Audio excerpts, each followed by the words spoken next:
अब तक आपने शातिर बदमाशों को लालच देकर भोले भाले लोगों को ठगते देखा और सुना होगा, लेकिन अब बदमाश न सिर्फ आम जनता बल्कि साधु संत को भी ठगने से बाज नहीं आ रहे हैं।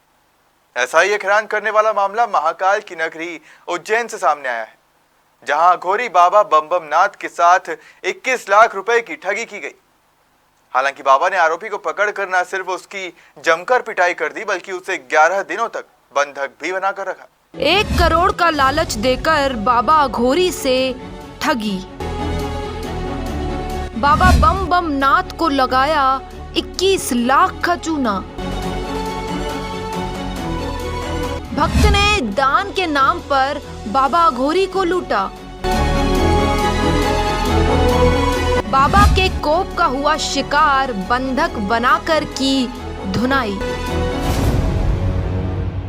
जी हाँ, अब तक आपने नौकरी के नाम पर बेरोजगार और पैसे के लालच में आम जनता को ठगी का शिकार होते देखा और सुना होगा, लेकिन अब शातिर बदमाश दान के नाम पर भी लाखों रुपए की ठगी को अंजाम देने से बाज नहीं आ रहे, और ठगी भी बाबा अघोरी बम बम नाथ से, जिन्होंने अपनी तांत्रिक विद्या से कई सिद्धियां अर्जित करी हैं, जिन्होंने समाज और देश के कल्याण के लिए कई कई दिनों तक रात के घोर अंधेरे में शमशान में साधना भी करी है। इतनी सिद्धियां और तांत्रिक यज्ञ करने के बाद भी बाबा बम बम नाथ जालसाज की बातों में उलझकर ठगी का शिकार हो गए, और ठगी भी छोटी मोटी या 1 लाख 2 लाख रुपए की नहीं, बल्कि पूरे 21 लाख रुपए की।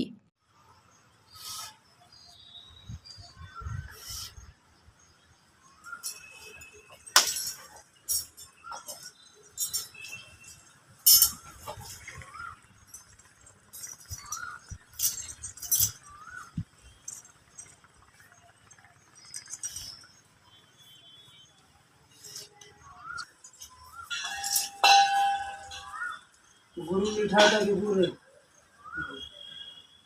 गुरु मीठा होता कि गुड़?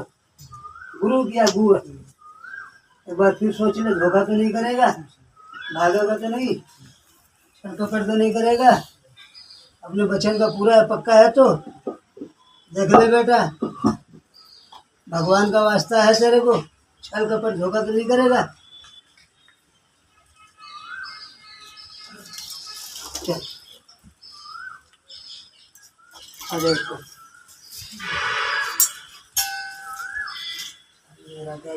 उज्जैन के शमशान चक्र तीर्थ में अघोरी बम बम नाथ रहते हैं। उनके पास देश भर से कई चेले आते हैं जो उन्हें दान भी देते हैं। उत्तर प्रदेश के गाजियाबाद का रहने वाला अनुज प्रकाश भी बम बम नाथ का भक्त है। उसने बाबा को बताया कि वह अमेरिका में फेसबुक कंपनी में काम करता है। अमेरिका से कुछ लोग बाबा को 1 करोड़ रुपए दान देना चाहते हैं, लेकिन इससे पहले उन्हें 21 लाख का प्री टैक्स जमा करना होगा। बाबा ने अनुज को इंदौर में रहने वाले अपने मैनेजर धीरज से मिलवाया। अनुज ने 7 जुलाई को धीरज को गाजियाबाद बुलाया। धीरज ने अनुज के खाते में 21 लाख रुपए ट्रांसफर कर दिए। इसके बाद अनुज अमेरिका जाने की बात कहकर गायब हो गया। फिर गुरु पूर्णिमा पर अनुज उज्जैन पहुंचा। बाबा ने बैंक अकाउंट की जांच कराई, तब जाकर के ठगी का पता लग पाया। और यहाँ मेरे पास सिर्फ इस धरती पे जब से मैं आया तब से मेरे साथ धोखा ही धोखा हुआ। फिर भी हमने भगवान महाकाल का भजन करता रहा, मुझे कोई लेन देन नहीं रहा। अचानक मेरे पास एक फ़ोन आता है इंदौर से, चैनल वाले का। वो बोला कि आपका कोई एक भगत आने वाला बाहर से, अमेरिका से, आपका शिष्य बनेगा और उसका कुछ काम है। हम बोला कोई बात नहीं। फिर वही आदमी मेरे पास आया, 2 दिन रहा, शिक्षा लिया। इसका देहात वो इंदौर गया। इंदौर से फिर वो रात में हमको फ़ोन लगाता कि हमारे पास पैसा नहीं है, हमको 20,000 रुपया दिलवा दो, मैं आपको वापस करवा देता हूँ। हमने धीरज भाई से बोला भाई दे दे, सुबह तक ये दे देगा, लेकिन वो दिया नहीं। फिर यहाँ से वो दिल्ली चला गया। 2 दिन बाद वो फ़ोन लगाता कि बाबा जी एक ब्राज़ील का कोई कंपनी है, वह आपके आश्रम बनाने के लिए कुछ डोनेशन देना चाहती है। हमने बोला मैं डोनेशन के चक्कर में नहीं रहता, जिसको देना होगा वो स्वयं यहाँ आ जाएगा। तो बोले नहीं, वो आदमी वापस जाने वाला है, आप अगर आ जाते तो ठीक है। हम बोला नहीं, मैं नहीं आ पाऊँगा। फिर मेरा एक चेले हैं धीरज यादव, इंदौर के, फिर उनको उसने फ़ोन लगाया, बोले यार बाबा जी से बोलो कि ले लें, कोई दे रहा है तो लेने में क्या दिक्कत है, अगर कोई दे रहा है तो लेने में क्या तकलीफ़ है। तो हमने बार बार उनको समझाता रहा कि यार हमको समझ नहीं आ रहा है। फिर वो धीरज भाई को वहाँ बुला लिया, धीरज भाई को वहाँ बुलाया और आरबीआई को जो टैक्स लेते हैं उसको क्या बोलते हैं, आरबीआई है, क्या बोलते हैं भाई, इनकम टैक्स। हाँ, जो इनकम टैक्स लेते हैं उससे आरबी बोलते हैं, क्या बोलते हैं। तो बोला कि उसने खाता वो दिखाया, क्या नाम से, कागज़ दिखाया, आरबीआई का कागज़ दिखाया। बोला देखो कागज़ है और जो कंपनी पैसा डोनेशन देना चाहती है वो डोनेशन इस खाते में आ चुका है, आरबीआई के खाते में आ गया है, अगर आप टैक्स जमा कर देते तो आपको पैसा मिल जाएगा। फिर वो बच्चा हमसे पूछा, हम बोला भाई देख ले, तुम पढ़ा लिखा, मैं तो अनपढ़ हूँ। फिर क्या हुआ क्या नहीं हुआ, और धीरे धीरे धीरे धीरे पैसा उसमें जमा कर दिए।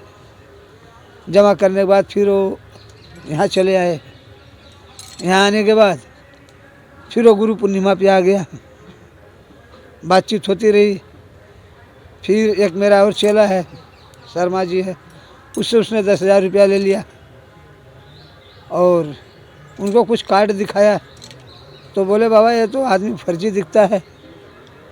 फिर बैंक में जाकर के वहाँ इंदौर में जो हमारे चेले हैं वो पता लगाया तो बोले फर्जी कागज़ है, इसमें कुछ भी नहीं।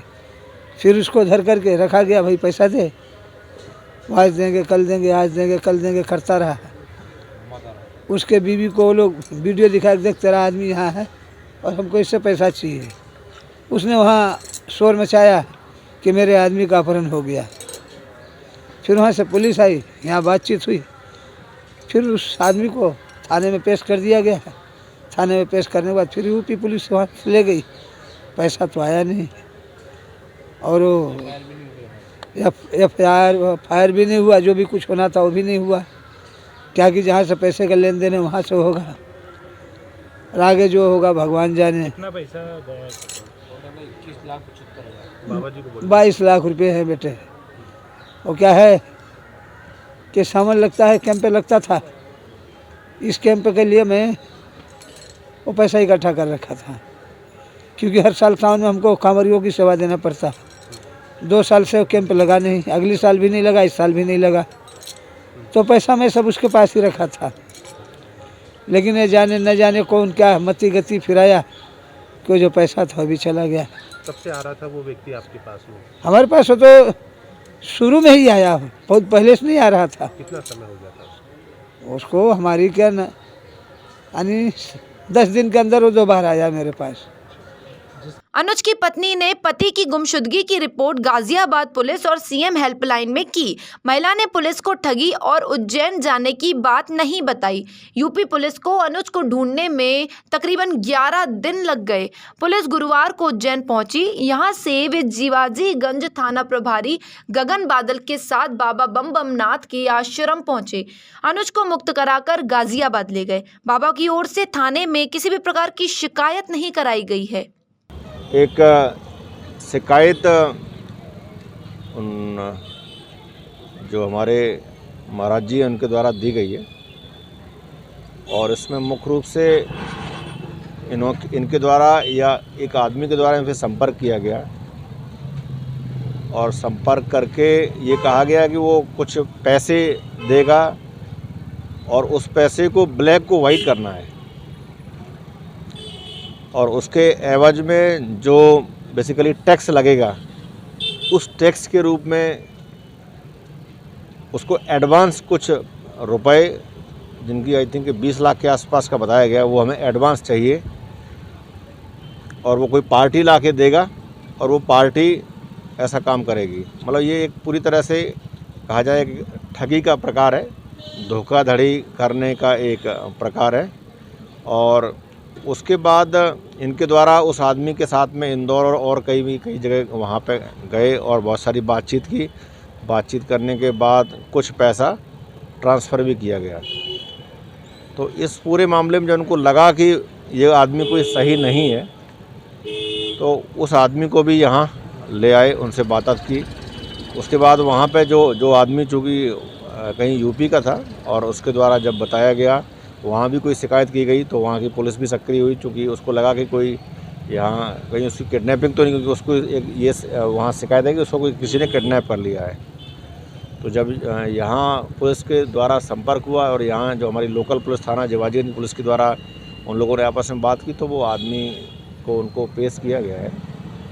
और ये जो महाराज जी है, इनके द्वारा भी एक शिकायत थाना जेवाजीगंज में दी गई है, उसकी जांच भी की जा रही है और ये देखा जा रहा है कि ये घटनाक्रम कहाँ का है और इस संबंध में अगर कोई कॉग्निजेबल ऑफेंस होगा तो इसमें मामला आगे